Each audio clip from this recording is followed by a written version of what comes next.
திருப்பவனம் மடப்புறம் அஜித் குமார் அவர்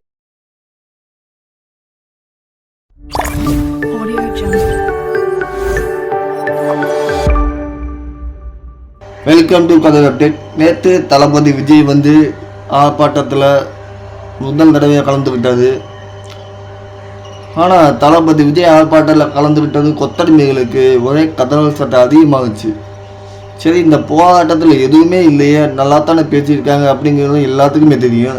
இருந்தாலும் இந்த கொத்தடிமை ஏதாவது குறைச்சல் ஒன்று கண்டுபிடிப்பாங்க. என்னென்ன தளபதி விஜய் வந்து 3 மணி நேரம் 10 நிமிஷம் கேட்டு 3 நிமிஷத்தில் பேசி முடிச்சுட்டு போயிட்டாங்க. அவர் எத்தனை நிமிஷம் பேசினாலும் கரெக்டாக அந்த உண்மையைத்தான் பேசிட்டு போனாரு. அதை வெளியே கொண்டு வந்துட்டாங்கல்ல, அதை நினைக்கணும்ல. அதை யாருமே இது வரைக்கும் எந்த கட்சியுமே கொண்டு வரலையே.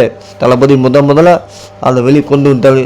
4 வருஷத்தில் 24 லாக்அவுட் நடந்திருக்கு. அவங்க குடும்பத்தில் ஒரே மேடல் நிற்க வச்சு இப்படி எந்த கட்சியுமே செய்யாது தளபதி செஞ்சுட்டாரு. மக்களுக்கான களத்தில் இறங்கிட்டாரு. வெளியே வான்னு சும்மா உசிப்பியை தூட்டி அவரை வெளியே வர வச்சு நீங்கள் கதை ஆரம்பிச்சிட்டிங்க. இப்போ தளபதி விஜய் என்ன பேசிக்கிறாருன்னு நம்ம பார்த்துட்டு வருவோம். திருப்பவனம் மடப்புறம்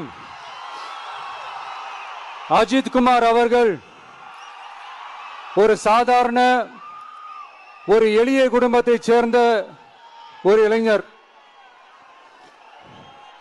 அந்த சாதாரண குடும்பத்துக்கு நடந்த அந்த கொடுமைக்கு சிஎம் அவர்கள் சாரி சொன்னாங்க, தப்பு இல்லை.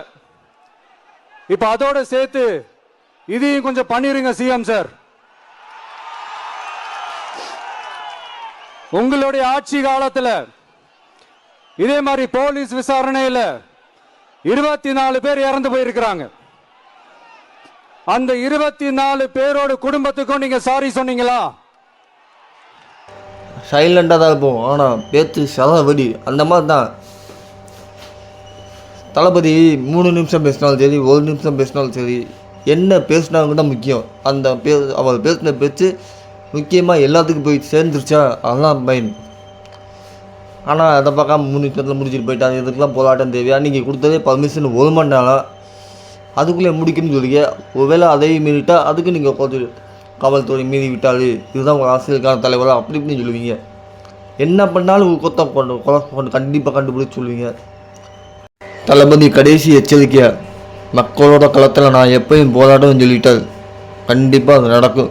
எலெக்ஷனுக்கு இன்னும் கொஞ்ச நாள் தான் இருக்குது, அதுவும் 8 மாதம் இருக்குது.